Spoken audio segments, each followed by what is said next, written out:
Good morning student. आज हम फ्रांसीसी क्रांति को आगे बढ़ते हुए फ्रांस में राजतंत्र का उन्मूलन और गणतंत्र की स्थापना के बारे में पढ़ेंगे।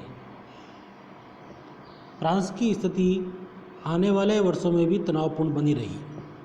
यद्यपि लुई 16वें ने संविधान पर हस्ताक्षर कर दिए थे, परंतु प्रशा के राजा से उसकी गुप्त वार्ता भी चल रही थी।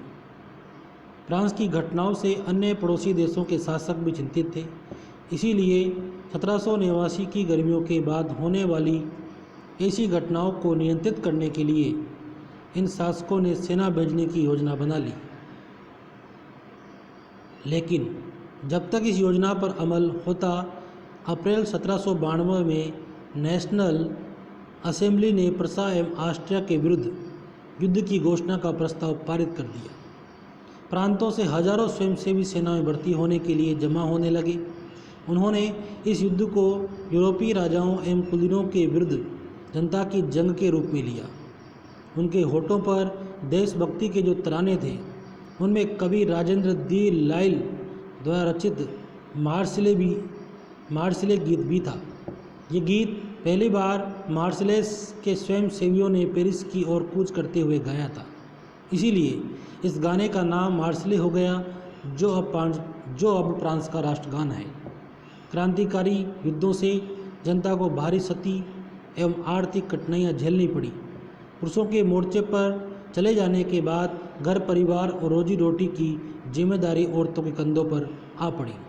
देश की आबादी के एक बड़े हिस्से को ऐसा लगता था कि क्रांति के सिलसिले को आगे बढ़ाने की जरूरत है, क्योंकि 1791 के संविधान में सिर्फ अमीरों को ही राजनीतिक अधिकार प्राप्त हुए थे। लेकिन लोग राजनीतिक क्लबों में अड्डे जमाकर सरकारी नीतियों और अपनी कार्य योजना पर बहस करते थे। उनमें से जैकोबिन क्लब सबसे सफल था, जिसका नाम पेरिस के भूतपूर्व कॉन्वेंट ऑफ सेंट जैकब के नाम पर पड़ा था, जो अब इस राजनीतिक समूह का एक अड्डा बन गया था। इस पूरी अवधि में महिलाएं भी सक्रिय थी और उन्होंने भी अपने क्लब बना लिए।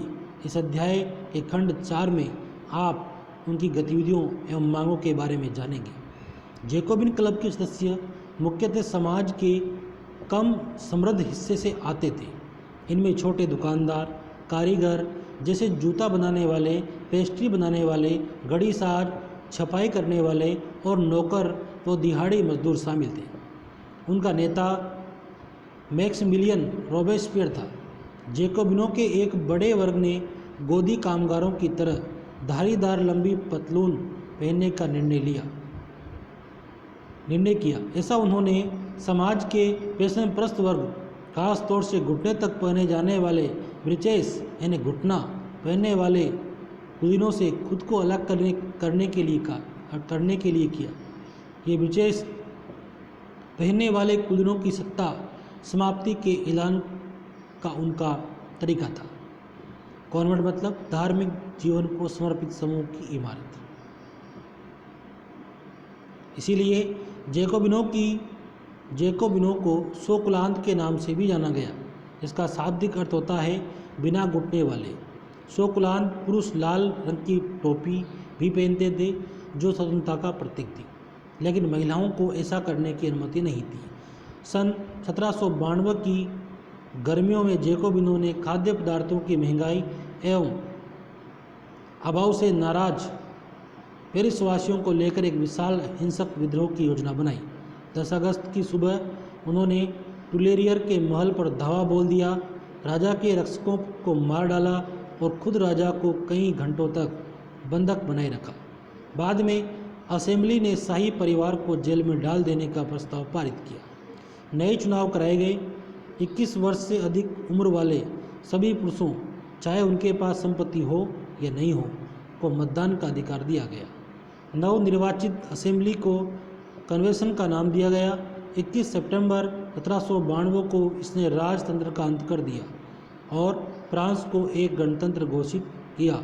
जैसा कि आप जानते हैं कि गणतंत्र सरकार का वह रूप है जहाँ सरकार और उसके प्रमुख का चुनाव जनता करती है। ये वंशानुगत राजशाही नहीं है। आप कुछ अन्य गणतांत्रिक देशों के बारे में जानकारी प्राप्त करने की कोशिश करें और देखें कि वे कब और कैसे गणतंत्र बने हैं।